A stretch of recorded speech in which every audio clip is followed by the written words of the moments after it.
Así que ahí caerán en el lazo todos los países, Estados Unidos, Rusia y países de todos lugares, la China, etcétera.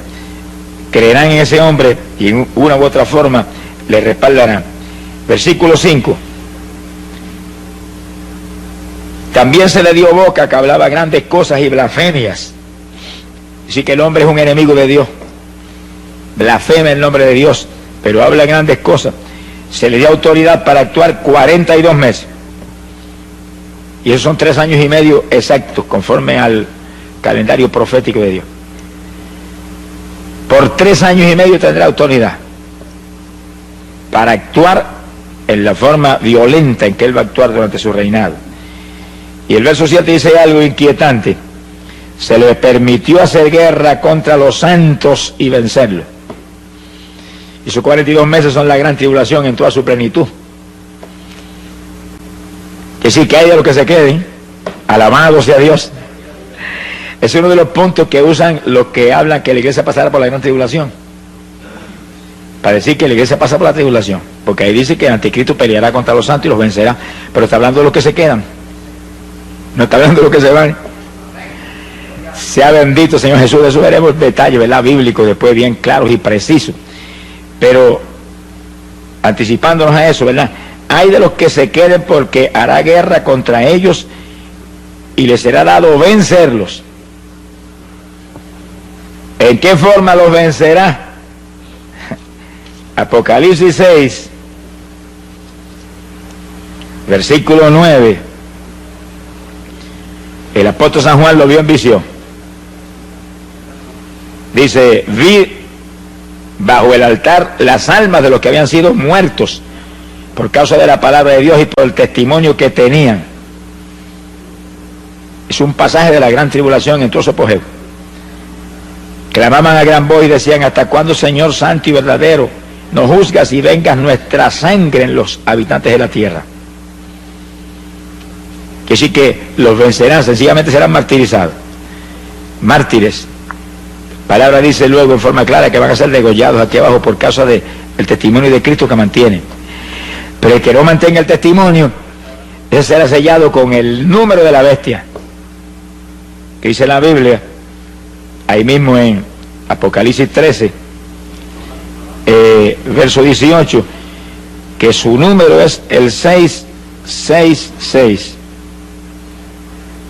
Sea bendito el nombre de Jesucristo. Y sí, que vienen eventos de una importancia tremenda para el pueblo de Dios. Terrible. Y cuando vemos que ahora mismo todas las señales del retorno de Cristo se cumplen, esta es la época de nosotros pelear con todo para estar asegurados de volar cuando suene la trompeta. Cuando suene la trompeta, y probaremos con la Biblia eso bien claro y bien detallado en breve, cuando suene la trompeta, los creyentes firmes volarán. Ni veremos al anticristo, ni veremos gran tribulación, ni veremos nada de eso. Pero no lo crea hasta que no se lo probemos con la Biblia. Alabe lo que él vive. Bendito el Señor Jesucristo.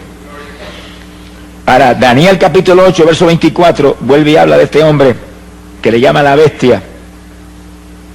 El libro de Apocalipsis. Daniel capítulo 8, versículo 24, 23 en adelante.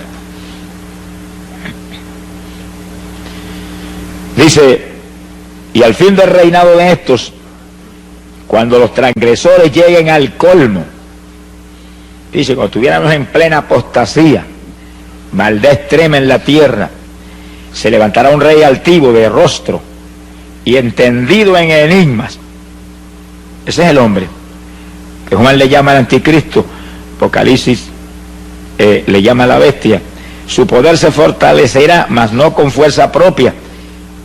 Ya vimos en Apocalipsis 13 que el diablo le da todo su poder. No es con la fuerza de él, es con la fuerza de Satanás. Fíjese como el diablo imita a Dios en todo.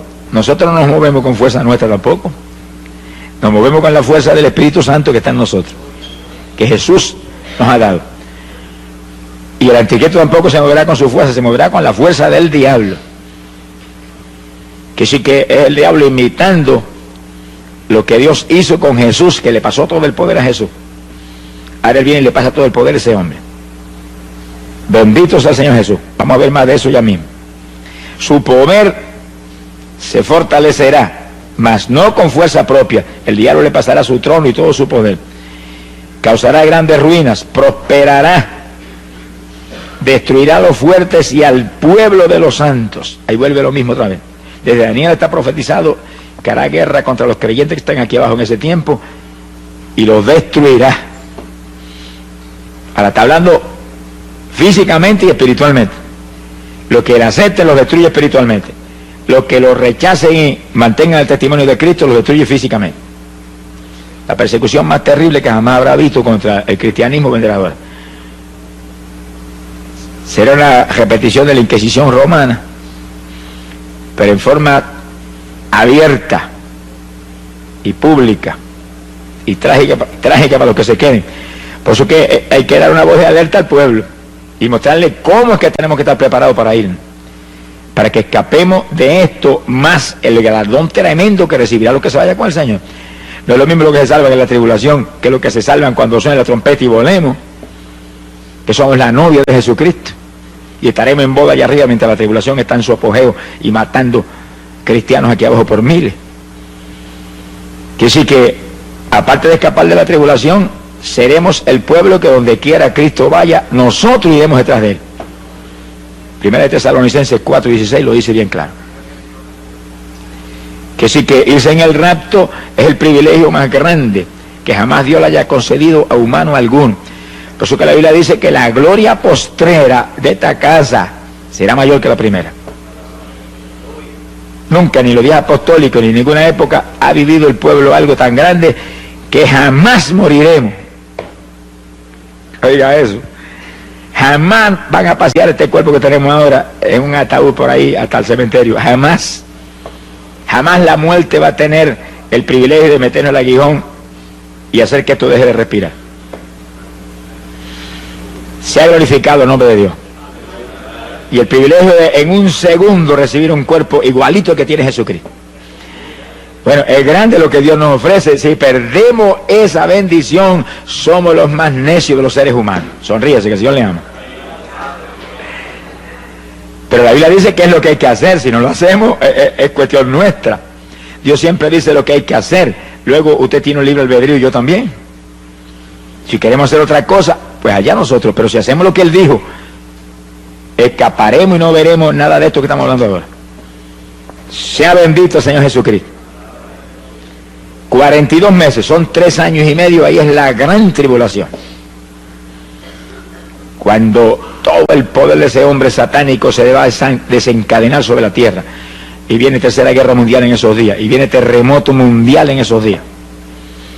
Y plagas y hambre y granizo como jamás se ha visto. Por eso fue que Cristo dijo que si no acortare esos días, ninguna carne sería salva. Esos días pondrán en peligro la vida de toda la población del mundo. Lluvia radioactiva que caerá. Ahora, el Señor va a intervenir a tiempo para que haya sobrevivientes. Y esos sobrevivientes se añadirán al reinado de Cristo que se establecerá. Pero con cuerpo como este, olvídese, aquí lo grande es la novia de Jesucristo. Lo grande es la novia del Cordero, aquellos en cuyos corazones está establecido ahora mismo el reino de Dios. Bueno, lo de nosotros tan grande, mire, que es realmente extraordinario, ¿verdad? Increíble. Cuando Jesús, hablando de Juan el Bautista, dijo que no había nacido profeta de vientre de mujer más grande que Juan. Sí, que Juan era lo más grande que jamás se levantó como profeta. Bueno, fue el que preparó el camino del Señor y el que anunció un cambio de dispensación de la ley a la gracia. Y sí que realmente fue algo extraordinario. Sin embargo, Jesús dijo estas palabras tan inquietantes: pero el más pequeño en el reino de los cielos es más grande que Juan. Todos los que están aquí lavados en la sangre ahora mismo, llenos del Espíritu Santo, viviendo en santidad, son más grandes que Juan. Alabe lo que él vive. Bueno, eso es extraordinario, pero fue lo que Jesús dijo. En el reino de los cielos, el más pequeñito es más grande que Juan. Juan nunca tuvo lo que tenemos nosotros. Ser novia de Jesús, esposa de Jesús, era el amigo del Señor. Pero más grande es la esposa que el amigo. Alabe lo que él vive. Porque la esposa es una sola carne con el esposo. Somos el cuerpo de Jesús. Somos un solo espíritu con Jesús. Somos el cuerpo de Jesucristo aquí abajo. Jamás nadie en el Antiguo Testamento tuvo ese privilegio. Nadie de la edad apostólica para acá es que tenemos esa maravilla. Y sin embargo, ¿cuántos se lo dejan robar del diablo? ¿Cuántos evangélicos usted ve que ahí andando ahí, arrastrándose ahí? En una vida cristiana superficial. ¿Cuántos que predicaban, ministraban, se fueron atrás? Están ahí hecho un escombro. Qué terrible. Cuando tenemos algo tan grande por qué luchar, y usted ve la gente inconversa cómo se matan por conseguir una profesión encomiable, ser un gran profesor de universidad, o un gran arquitecto, o un doctor en medicina, y se revientan años estudiando y se amanecen por las noches. Y nosotros, ¿cuánto más debemos hacer nosotros por ser esposa de Jesús por la eternidad? Con un cuerpo igualito al de Él, igualitos a Él, seremos semejantes a Él cuando suene la trompeta. ¿Cuánto más debemos luchar? Sin embargo, tengo que dos evangélicos hoy que si van a la iglesia el domingo por la mañana es mucho. Y otro que cuando se le antoja se ponen de pie y se van y sin acabarse el culto siguen andando. Ninguno de esos indisciplinados entrará, hermano. Sea bendito el Señor Jesucristo. Esto es un ejército. Y esto es un ejército en el cual tiene que haber disciplina mayor que ningún ejército de la tierra, porque este es el ejército de Jesucristo. Este es el ejército que va a acabar con la Tercera Guerra Mundial y va a establecer un reino de paz aquí abajo. Imagínense qué disciplina tiene que haber. Los disciplinados volaremos al ave, lo que Él le ama. Hay poder en Jesucristo. Ahora, cuando el anticristo tome esos 10 reinos, fíjense que esos 10 reinos salen del territorio donde estaba Roma, donde vio la bestia esa espantosa Daniel. De ahí sale esos 10 reinos, ahí se establecerán y ahí los tomará el anticristo. Y surgirá el 7º imperio mundial. Vamos a explicar eso bien claro. Daniel vio 4 imperios mundiales: Babilonia, Media Persia, Grecia y Roma. 4. Pero antes de esos 4 había habido 2: Egipto y Asiria. Egipto, donde estuvo José y el que después esclavizó a los hijos de Israel, y Asiria, el que se llevó cautivo a los hijos de Israel por su desobediencia, y Dios permitió que se los llevaran en cautiverio. Que sí que hasta Roma ha habido 6 imperios mundiales. Tiene que levantarse un 7º, porque en el 7 que Dios termina sus obras. El 7 es el número de plenitud. El 7 es el número donde Dios termina sus obras. Y ese 7º imperio mundial está a punto de establecerse. Y si estamos bien en los últimos días, y si Cristo está a punto de levantar su iglesia, eso tiene que estar prácticamente hecho ahora. Si no, ¿cuándo es que va a levantar el Señor su iglesia? Por eso es que no hablamos con teoría, tenemos que hablar con pruebas bíblicas ahí, claras, precisas. ¿Qué territorio ahora mismo es el que ocupó Roma en aquellos días de los Césares y de su imperio terrible? Lo que hoy en día llamamos la Europa occidental es el territorio geográficamente hablando que ocupó Roma. Que sí que en la Europa occidental tiene que haber sucedido algo grandísimo, tremendo, increíble, que ha preparado el escenario para que el anticristo aparezca y tome los 10 reinos de que habla Daniel ahí y establezca ese 7º imperio mundial. Mundial, porque todo el mundo seguirá en pos de él. Directa o indirectamente todo el mundo apoyará al hombre, todas las naciones, y habrá unidad y habrá prosperidad, y con engaño prosperará todo. Y todo el mundo tendrá los ojos puestos en ese hombre. Las Naciones Unidas lo han dicho, que están esperando un hombre. Que ningún comité lo puede hacer, han probado comités de todo tipo.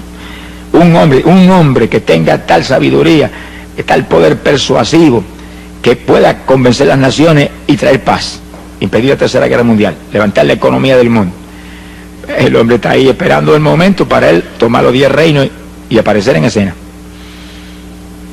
Que sí que en la Europa occidental tiene que estar preparado el escenario para eso, porque ese es el territorio que ocupaba Roma, y ahí que dice Daniel que aparecerá 10 cuernos sobre la bestia romana. Entonces, al ver lo que ha pasado en la Europa occidental, nos quedamos atónitos. Porque cuando terminó la Segunda Guerra Mundial, década del 40, las naciones de Europa quedaron todas arruinadas económicamente. Francia, Inglaterra, eso estaban arruinados después de esa guerra. Entonces en el 1957 se unieron 6 de esos países de la Europa Occidental, 6. Y en un tratado que se llamó el Tratado de Roma, quedaron unidas las economías de los 6 países tratando de levantarse y superar la tragedia en que habían estado viviendo económicamente hablando. Y ahí se unieron Francia, Italia, Alemania Occidental, Holanda, Bélgica y Luxemburgo. 1957, y le llamaron el Tratado de Roma a esa unidad. Fíjese que lo que Daniel dice, que ese imperio surge de Roma. Pues le pusieron el nombre por si acaso alguna duda. Bendito el nombre de Jesús. Ahora, en 1971, nunca olvido que yo predicaba campaña en Chicago. Y una noche prediqué sobre este tema, y al otro día apareció en los periódicos en letras grandes: Inglaterra se une al mercado común europeo, 7º país que se unía. Luego, después de Inglaterra, se unieron Dinamarca e Irlanda, 9 países. Y años más tarde se unió Grecia, los 10 países. Pero cuando yo llegué ahora a Europa a predicar, se acaban de unir España y Portugal. Aquí sí que hay 12. Eso te muestra a ti que 2 tendrán que salir. Porque el anticristo va a tomar 10 reinos, no son 12. La Biblia no puede fallar ni por un ápice, porque es matemáticamente precisa. 2 saldrán. Y realmente fue extraordinario ver hace apenas unos días o unas semanas, que salió una proclama de las naciones del mercado común europeo, que es como le llaman a esa unidad,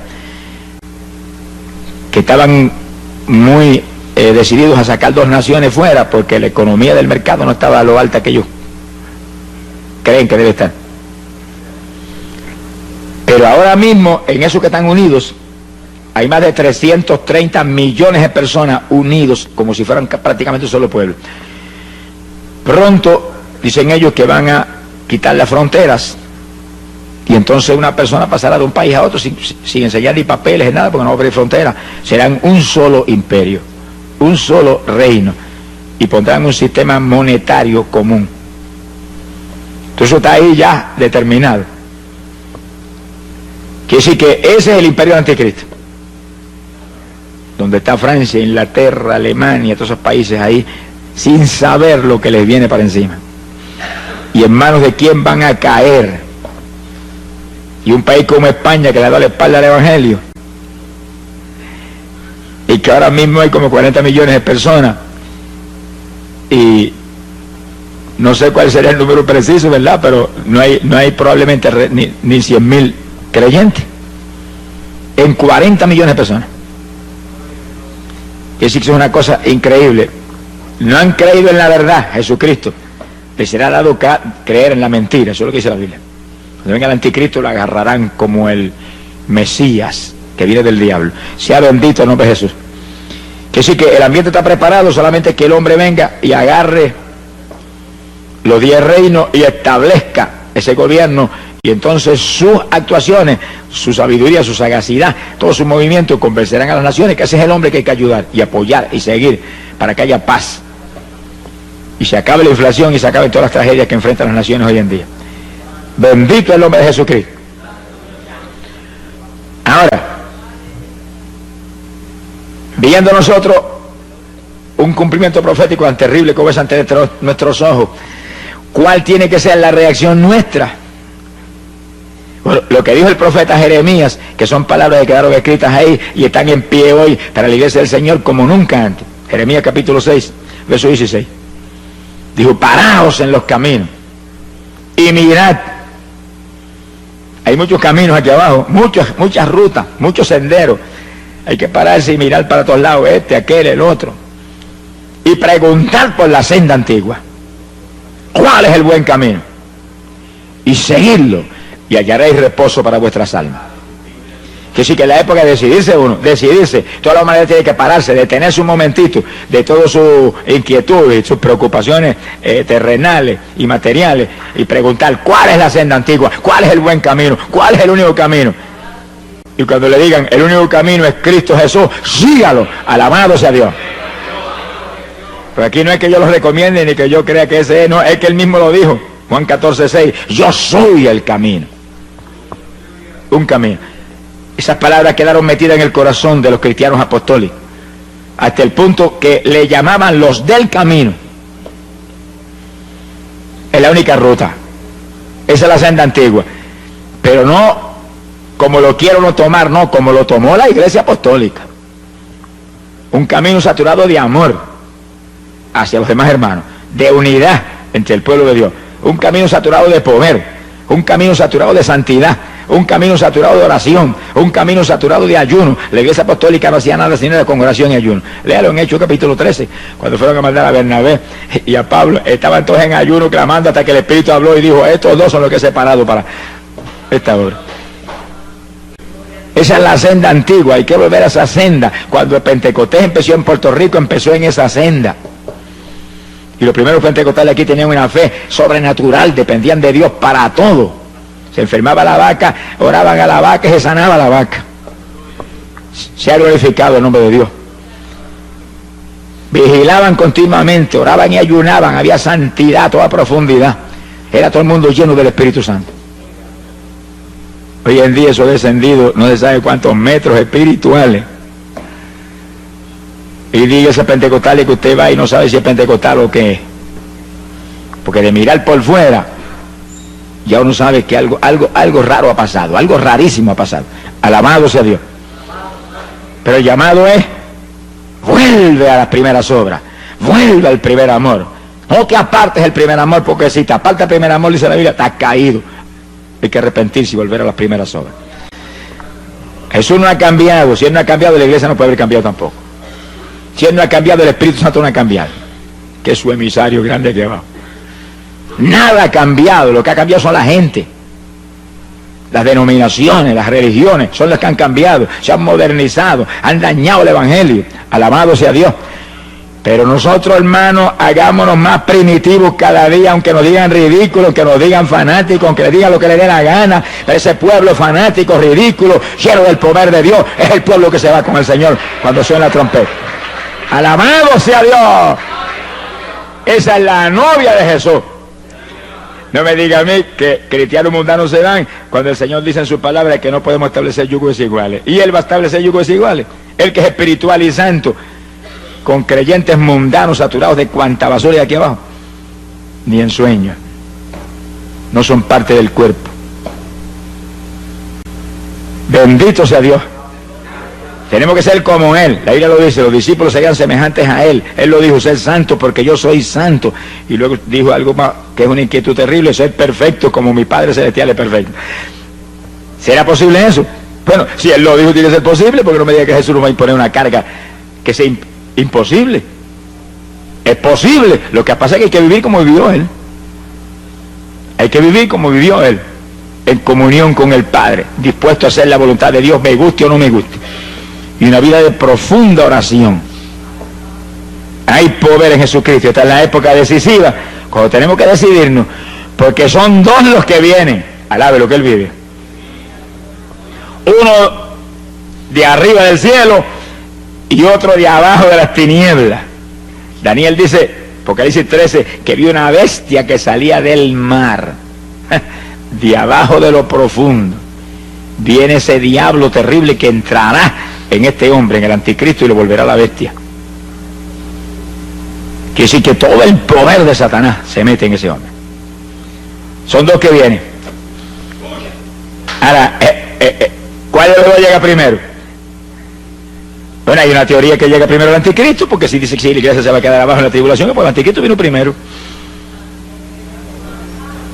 Uno de los dos tiene que llegar primero, no vaya a decir que van a llegar ahí cabeza a cabeza, no. El de nosotros es mucho más rápido, no va a correr, no le va a permitir que llegue. Llega antes a rescatar su noviecita de lo que viene. Alabado sea Dios. Pero no me lo crea hasta que no se lo pruebe con la Biblia hasta la saciedad. Alabe lo que Él le ama. Sea bendito Señor Jesucristo. Quiero decir que ahí están. El reto de nosotros ahora es entrar en el cumplimiento pleno de la palabra. Guardar la palabra a toda plenitud. La promesa del Señor para los creyentes que se quieren ir es: los que guarden la palabra de mi paciencia, esos libraré. Apocalipsis 3:10. Ese es el reto, ese es el llamado. Usted y yo tenemos que esforzarnos como nunca antes, pero el tiempo es breve, el tiempo es corto. Estamos bien en la recta final, estamos a punto de volar para el cielo con el Señor. Gloria al nombre de Jesucristo. Ahora, entrando ahora en un punto muy importante y decisivo para lo que hemos estado hablando. Cuando el anticristo aparezca en escena, la Biblia dice que se le va a sentar en el templo de los judíos. Dice que los judíos van a construir un templo que no está construido todavía. Eso en meses lo pueden construir. Pero cuando llegó la década del 60 y se movió hacia adelante, ni siquiera Jerusalén estaba en manos de los judíos. 20 años atrás. 20 años atrás Jerusalén no estaba en manos de los judíos. Pero en el 67 la tomaron en una guerra de 6 días. Se tenía que mover rápido el papá porque se le acababa el tiempo. Y en 6 días se le quitaron a los árabes, que no era cosa fácil, eso fue un milagro sobrenatural. Que esa gente sintieran temor y huyeran. Ahí entraron, tomaron la vieja ciudad. 67. Ahora construyen el templo en cualquier momento. Si la iglesia del Señor ve eso o no lo ve, eso no, a nosotros no nos tiene, no nos va ni nos viene. Sabemos que va a ocurrir, pero puede ocurrir antes de nosotros volar al cielo o puede ocurrir después. Lo importante es que ahí están los judíos en Jerusalén. Ahí están hablando de la construcción del templo todo el tiempo. He leído últimamente artículos de revistas importantes donde habla de la construcción del templo y que ellos están a punto de construir el templo. Y que el gobierno está con planes preparados y demás para construir ese templo ya mismo. Y que en meses lo construyen con las formas modernas de construcción que hay hoy en día, eso en meses lo tienen terminado.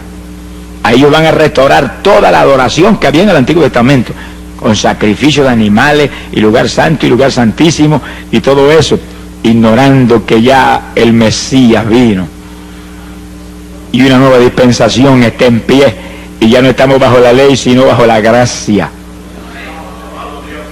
y que la ley se cumple ahora no en la gente carnal sino en los que andamos conforme al Espíritu. Pero ellos entrarán en ese asunto. Y entonces lo importante de esta cuestión es que el anticristo se le va a subir en ese templo y va a violar todo lo que se hace en el templo y se va a ostentar como Dios ahí. ¿Dónde está eso en la Biblia? Segunda de Tesalonicenses,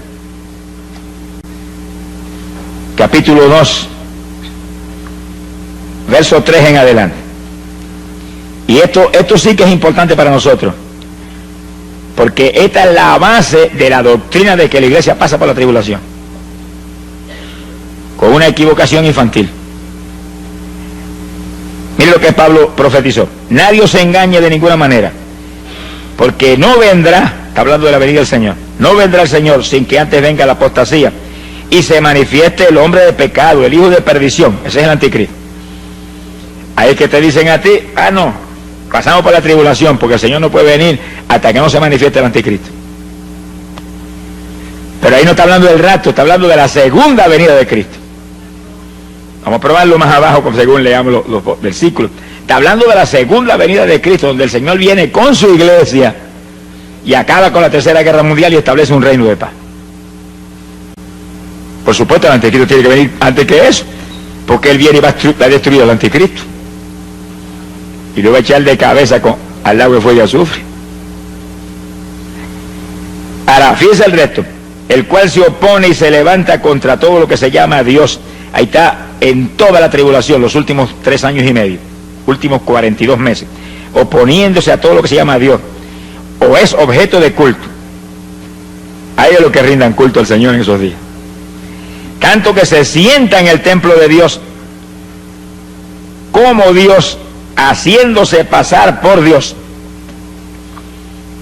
Ahí le suspende los ritos a los judíos, se le sienta en el templo y dice: aquí soy yo Dios, y se ostenta como Dios, y se forma el escándalo grande que lanza a la tierra a la gran tribulación. El gran pacificador se declara ahora como lo que es la bestia, Satanás encarnado. Mi alma te alaba, Jesús. Dice que el diablo imita a Dios en una forma tan profunda que en esos días levanta una trinidad. Satanás como Dios el Padre, que le da todo su poder al anticristo, su hijo espiritual satánico como él, y le da su trono, todo, igualito que Dios con Jesús. Y entonces aparece un falso profeta, que es el que va a estar al lado del anticristo, que es el que hace todas las obras, y levanta una estatua. Apocalipsis 13 habla de eso, y esa estatua tiene un poder tan terrible que la misma estatua mata a aquellos que no la adoran. Ahora no es una estatua ahora muerta con ojos que no ve como las actuales, es una estatua animada. ¿Qué clase de demonio habrá dentro de la estatua? Imagínense. Y sí, eso es una idolatría terrible, adorando al anticristo a través de esa estatua. Pero el falso profeta es el que hace las obras, como ahora. Ahora el que hace las obras es el Espíritu Santo, que no se mueve para nada si no es en el nombre de Jesucristo. Y el falso profeta no se mueve para nada si no es en el nombre del anticristo. Es una trinidad diabólica: el diablo, el anticristo y el falso profeta, imitando la trinidad de nuestro Dios. Mire que hasta el diablo sabe que Dios es una trinidad y la gente que abajo no lo sabe. Sonríase, que el Señor le ama. Fíjate que se burla y dice: eso es un Dios con 3 cabezas. Señor, reprenda al diablo y a ellos también. Alabado sea Dios. Es un solo Dios que se manifiesta en 3 divinas personas. Pero lo dice la Biblia, los tres una sola cosa son, un solo Dios. Jesús es la única forma visible de Dios. Dios el Hijo. El Padre, que está en el trono allá resplandeciendo, allá veremos esa maravilla cuando entremos. Y el Espíritu Santo es el que está aquí, el Espíritu Santo es el que está aquí, ese es el que está con nosotros, el que hace sentir a usted de vez en cuando un fueguito por acá, una corrientita por allá, como mostrando: aquí estoy. Ese es el que hace que Jesús sea una realidad en medio de su iglesia, que se cumple lo que Jesús prometió: estoy con vosotros todos los días de vuestra vida, por medio de la persona del Espíritu Santo. Me voy, pero enviaré un consolador, dijo. No dejaré huérfano, volveré a vosotros. Quiere decir que Él separa su persona de la del Espíritu Santo como 2 personas distintas y de pronto los une como una sola cosa, porque así es la Trinidad. Una de las comparaciones más claras para entender la Trinidad es un triángulo. Un triángulo es una sola figura, pero tiene 3 ángulos: ángulo A, ángulo B y ángulo C. Un ángulo está ahí, el otro acá, el otro acá. Son 3 ángulos distintos. El A es A y el B es B y el C es C, pero forman una sola figura. Esa es la Trinidad. 3 personas: Dios el Padre, Dios el Hijo, Dios el Espíritu Santo, pero un solo Dios. Sea bendito el nombre de Jesucristo. Y el diablo lo sabe. Muchas religiones no lo saben, pero el diablo lo sabe. Y como él imita todo, en todo imita a Dios, establece una Trinidad en esos días. Y él se pone ahí como el Dios el Padre, y el anticristo como Dios el Hijo, y el falso profeta como Dios el Espíritu Santo. Sea bendito el Señor Jesucristo. Se le sentará arriba en el trono, en el templo, a los judíos. Suspenderá los sacrificios y todos los ritos del Antiguo Testamento que se estarán practicando ahí. Acabará con todo eso. Ahora, ¿cómo el anticristo tiene, diría usted, tanta familiaridad con los judíos? ¿De dónde viene eso? Bueno, está profetizado desde Isaías 28, verso 15. Isaías 28, 15. Fíjense cómo los judíos caen en un lazo que uno de los profetas más grandes que ellos jamás tuvieron se lo profetizó y se lo advirtió. Sin embargo, caen en el lazo. Mire cómo es el poder persuasivo de Satanás y de ese anticristo, esa bestia. Isaías 28, verso 15. Por cuanto habéis dicho: pacto hemos hecho con la muerte e hicimos convenio con el infierno. Cuando pase el turbión del azote no llegará a nosotros. Se sienten seguros en ese pacto, como se siente seguro todas las naciones con ese hombre. Porque hemos puesto nuestro refugio en la mentira y en la falsedad nos esconderemos. Hacen un pacto con el anticristo, que sí, que usted no se extrañe que el anticristo le va a ayudar a construir el templo, en el cual se siente respaldado por ese hombre. y bajo esa protección. Cuando Jesús vino lo rechazaron. Ahora viene el diablo y ya se lo aceptan. Se cumple la palabra que como se negaron a creer en la verdad, Dios permite que crean en la mentira.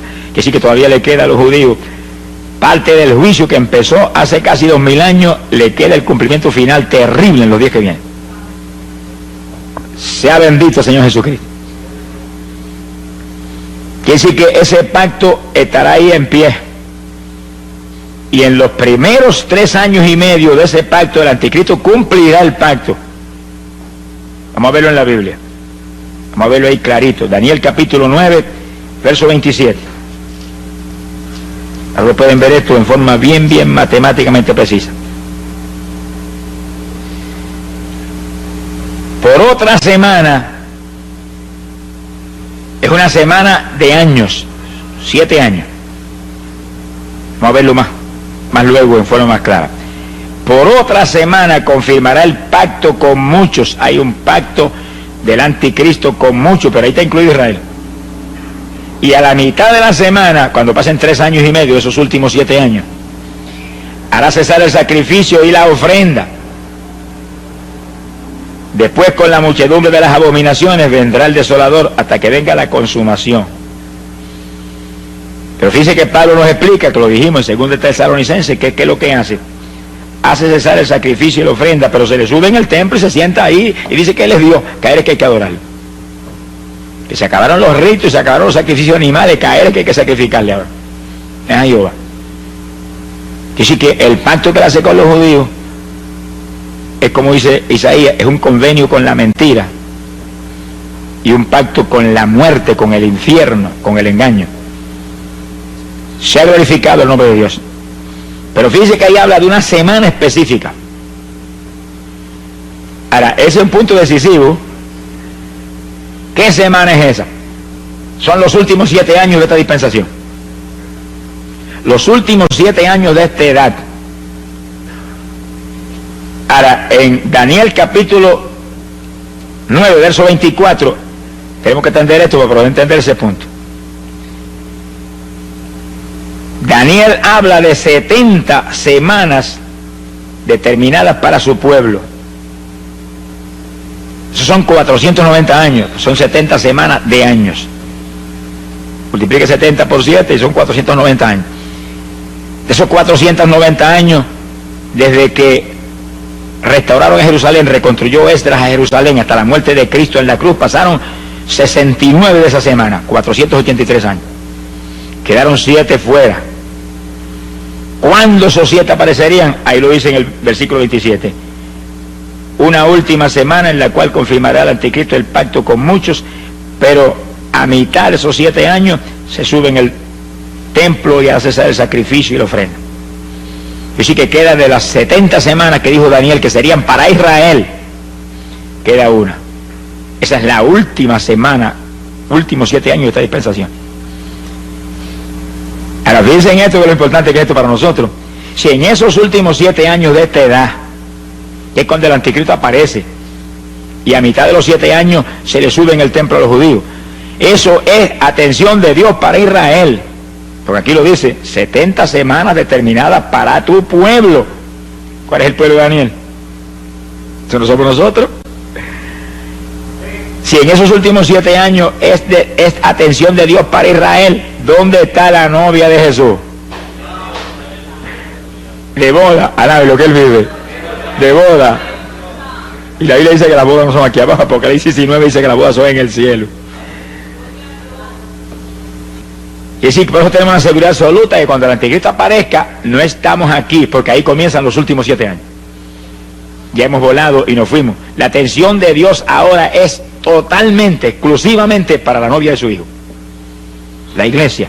¿Y qué dice la Biblia? En los últimos días derramaré mi espíritu sobre toda carne.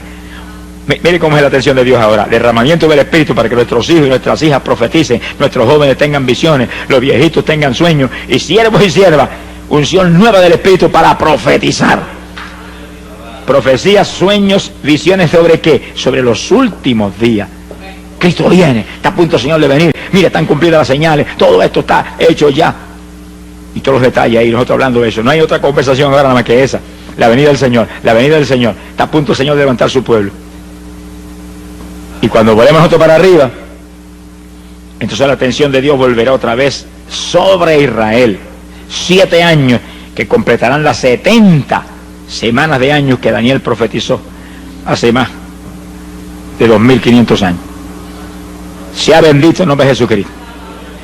Que sí, que el asunto es matemáticamente claro, pero para que sea todavía más claro, volvamos a 2 de Tesalonicenses, capítulo 2, ahora en el verso 6. Y Pablo dice: y ahora vosotros sabéis lo que lo detiene, lo que impide que se manifieste el anticristo ahora mismo, a fin de que a su debido tiempo se manifieste, porque ya está en acción el ministerio de la iniquidad, solo que hay quien al presente lo detiene. Alguien ahora mismo impide que él se manifieste y aparezca ahí, tome esos 10 reinos y comience, resurja el séptimo imperio mundial. Fíjense que el séptimo imperio mundial es un resurgimiento de Roma, una resurrección del viejo imperio romano. Son los 10 cuernos que estaban sobre la bestia, que es el séptimo imperio mundial, que es Roma. Como si resurgiera Roma con todo su poderío militar y toda su ira contra los creyentes del Evangelio, que en los días de los Césares los tiraban a los leones en el Coliseo. Ahora los van a degollar. Mi alma te alaba, Jesús. Verso 7. Porque ya está en acción el misterio de la iniquidad, solo que hay quien al presente lo detiene, hasta que él a su vez se ha quitado de en medio. Ese que lo detiene ahora va a ser quitado. Y entonces, verso 8, se manifestará el iniquo. Hasta que no se ha quitado el que impide ahora, no se puede manifestar. Y si cuando suena la trompeta, y arrebatados en nubes volemos hacia el aire del encuentro del Señor, ahí el anticristo se sonreirá y dirá: ahora yo puedo aparecer. Ahora voy yo, ahora soy yo el principal personaje en la tierra. ¿Y por qué no se puede manifestar mientras la iglesia del Señor está aquí abajo? Porque la iglesia del Señor, yo estoy hablando de todos los evangélicos que existen hoy en día, porque eso no es. Estoy hablando del cuerpo de Jesucristo, hombres y mujeres que forman el cuerpo de Jesús, porque son hombres y mujeres santos, limpios, llenos del Espíritu Santo, llenos de la fe del Señor, que se mueven ahí, andando no por vista, sino por fe, creyendo la verdad total de la palabra y viviéndola, y dando testimonio a la humanidad, y que su vida ya no es yo, sino Él, y que el único incentivo de estar aquí abajo, porque somos de arriba, es llevar luz a los perdidos. Esa es la iglesia del Señor. Los demás no están pegados al cuerpo de Cristo ni con saliva. Sonríese, que el Señor les ama. Están convencidos, pero aquí no es cuestión de convencerse, aquí es cuestión de convertirse, desde la mollera de la cabeza hasta la planta de los pies, desde las uñitas hasta el pelo, por dentro y por fuera, nada de lo que Él le ama. ¡Ay, sahaya, sójaba! Si el anticristo se manifiesta ahora, mientras la iglesia del Señor está aquí, la iglesia del Señor tiene promesas de Jesús, os he dado poder contra todo poder del enemigo. Pisarán serpientes y escorpiones, no os dañarán. En mi nombre echarán fuera demonios. Y dijo: y los discípulos serán semejantes a mí, harán mis obras y aún mayores.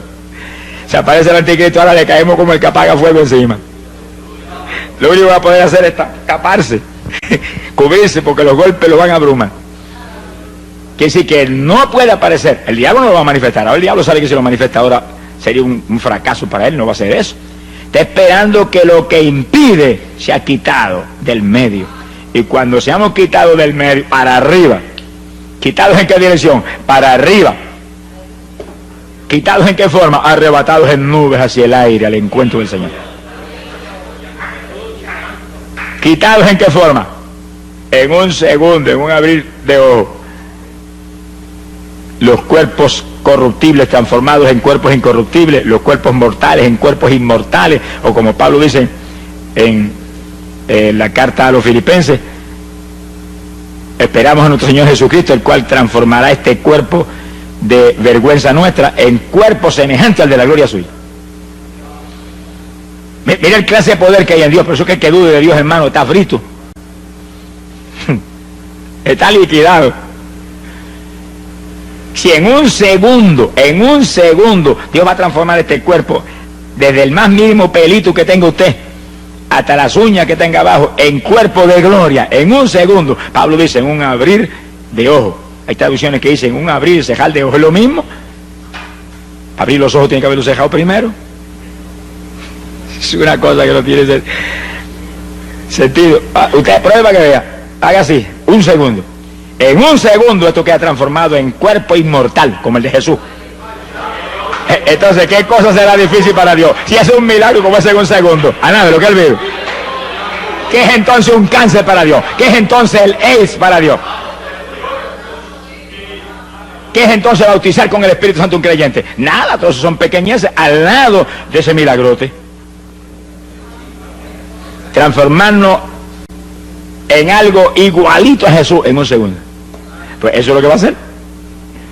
No solamente con nosotros, sino con los muertos que resuciten y se levanten de los sepulcros, que se van a levantar no en el cuerpo que murió María, ni en el cuerpo que murió Pedro, no, en el cuerpo de gloria también.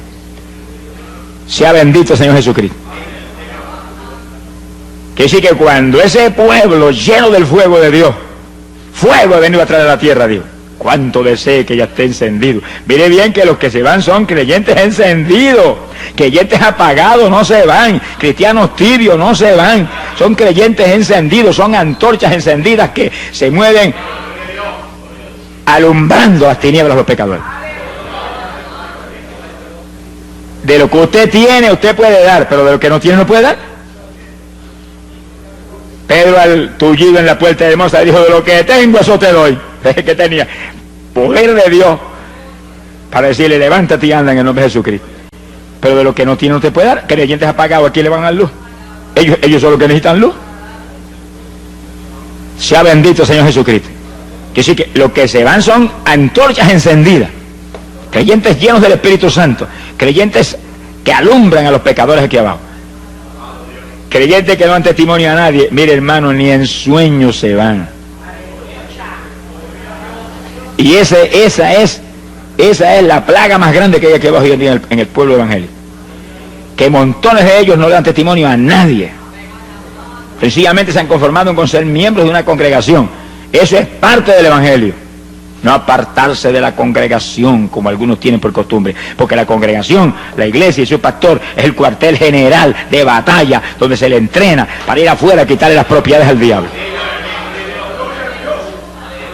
Pero si después que está ahí, sentadito ahí, gozándose en las cosas del Señor, y Dios lo ha bautizado con el Espíritu, ahí se conforma y no hace nada, no le da testimonio a nadie, en pocos días usted lo ve que seguido desciende espiritualmente. Ya está más tranquilo, más conforme. Esas gentes se quedarán. Vamos a probarlo con la Biblia ya mismo. Sonríase, que el Señor le ama. Alabado sea Dios. Hay poder en Jesucristo. Quiere decir que, ¿cuándo aparecerá el anticristo? Eso sí lo podemos hablar claro ahí, sin alternativa. Porque ¿cuándo es el rapto? Ahí sí hay que cuidarse. Hay cosas que se pueden decir, pero hay otras cosas que no se pueden porque no tendría usted una base bíblica para hacerlo. Pero ¿cuándo aparece el anticristo? En los últimos 7 años de esta dispensación. Cuando el pueblo de Dios haya volado al cielo y esté arriba de boda, aparece el anticristo. Ni veremos la careta del anticristo, que la verá toda la humanidad por televisión mundial. Eso dicen los científicos, que aparece ya mismo. Seguro que va a aparecer. Ni veremos ese anticristo, ni veremos la gran tribulación, nada. Nosotros volamos arriba antes de que ese personaje aparezca. Quiere decir que en los últimos 7 años de esta dispensación aparece el anticristo. ¿Cuánto tiempo antes volaremos nosotros? Solo lo sabe el Señor, pero antes volamos. Lo importante no es cuánto tiempo antes volamos, es que volamos antes, al lado de lo que Él vive. Que no pasaremos por esos días terribles, ni veremos esos días trágicos que se acercan, porque el Señor lo prometió: lo que guardaren la palabra de mi paciencia, yo también